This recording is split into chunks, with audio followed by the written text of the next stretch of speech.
Welcome back to another episode of Pablo and Kids. I'm Kangye, your fact master, and today let's talk about Greeks. Greeks are an ancient type of people that still are there today. Now, what happened with Greek people is quite a long history and starts from their mythology, where they thought that they came from a god known as Kronos. Now, Kronos was a type of god who thought that in a prophecy that his children would take over, his children known as Zeus and all those famous gods. So in the mythology, it said that Kronos had eaten every single one of his children so that they wouldn't come and take over the throne for him.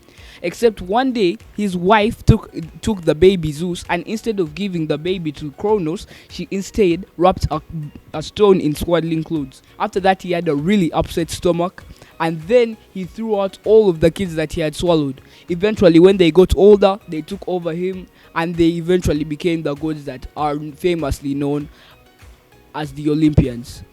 Now, three main Olympians are the people that rule the three vast ones of the sea, as said in the mythology. There is Poseidon, there is Zeus, and there is also Hades. Now, all of these were something that they believed because they didn't really have the right judgment, and were oftenly passed as stories, eventually turned into beliefs. Now, Greeks had a good, prospering country until they decided that they wanted to be the top dogs. Now, there were different parts of Greece. They were known as the Greek people. There were the Greek people who also had different tribes and different type of cities. Now, there were two famous ones: the Athenians and the Spartans. Now, Spartans were very ruthless people. They had laws known as the laws of Draco. Now, Draco was a ruler and a king in Sparta and had very, very strict rules. It was almost the type that stealing a cabbage could almost cost you your life. The Spartans also made the children owned by the Spartan government. So if you are a parent and you gave birth to your child, it wasn't really yours, it was for the government. So the Spartans eventually taught their children how to be warriors. Once you are given into and you became a pack of children who were monitored by one old person who was to train them, and as they grew, and the strongest of the children was known as the leader. Now, the children had a very rough life. Let's say that a Spartan child was a bit cold on a winter night. He was supposed to put thorns in his bed to feel the warmth of the prickling, so that it would take out the cold and instead feel pain. And it was kind of weird because that's what would happen for all of them. They would also tell the children to fight most of the time, and that would make sure that they know who the strongest is, and then he can be the leader, and he can even taunt all the other kids as much as he wants. Basically, he would become like the king of the pack.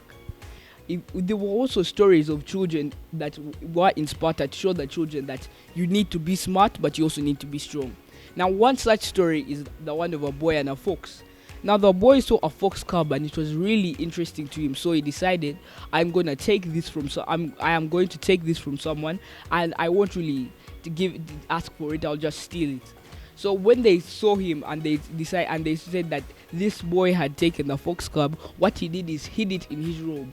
Now, it might sound kind of gruesome, but as he was telling the lies and as he was getting flogged for taking the fox that he said he did not take, the fox had already eaten into his body, and he stood strong and eventually passed out. And it was on that spot that they were like, this boy was quite brave, and he should be a sign of strength, but also to show you, the Spartan children, that if you're going to be a thief, you shouldn't really give much into yourself. But even if it costs you your life, you should really just take it in. Now, on the other side were the Athenians. They were really posh people, and Athens was a city in Greece, and that was for their goddess of war, who was known as Athena. Now, the Athenians and the Spartans, they all wanted a certain part of Greece, and that started, and even the Trojans, that started a certain war between them, known as the Trojan War. There was a famous poem that was written by.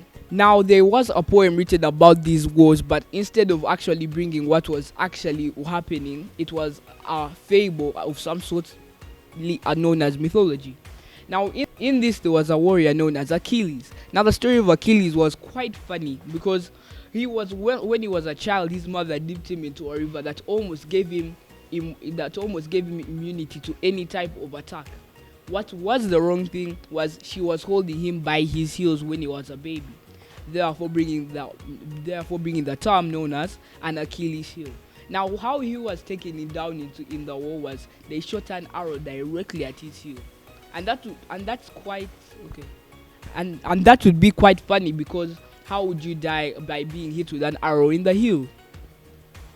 Now, when it comes to the actual real war, it was because the Trojans wanted the city for themselves, so they invented a type of trick.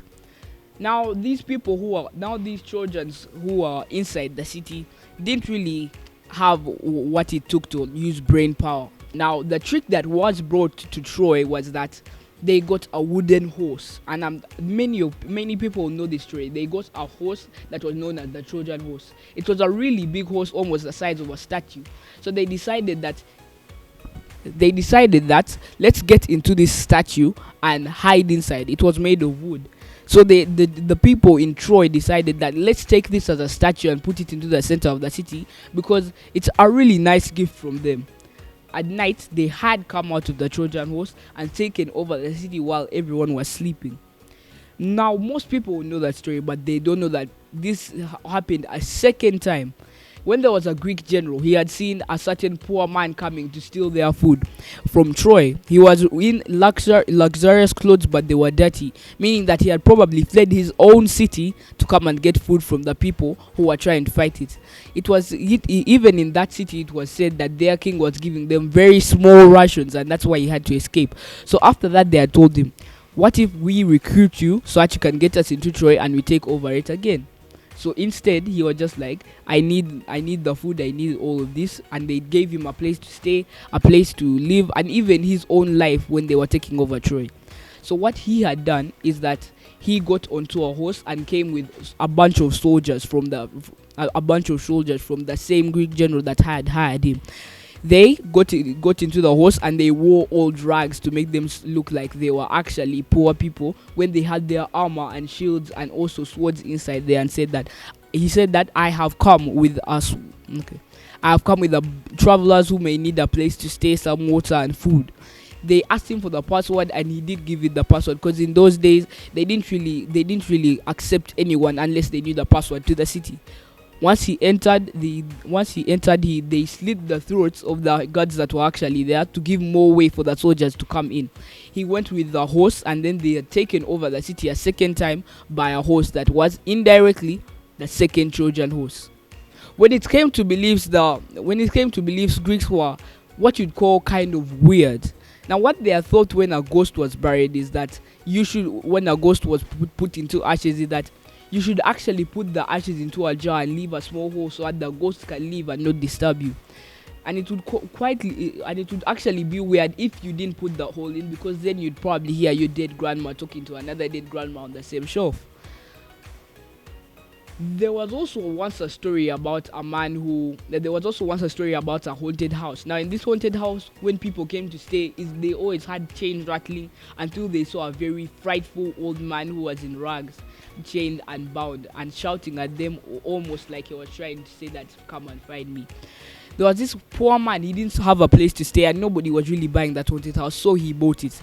Eventually he went to sleep, and then the chained bound ghost came and started shaking until he got up, and then eventually he got up from his bed and the ghost led him to a certain place in the field where he was at that house.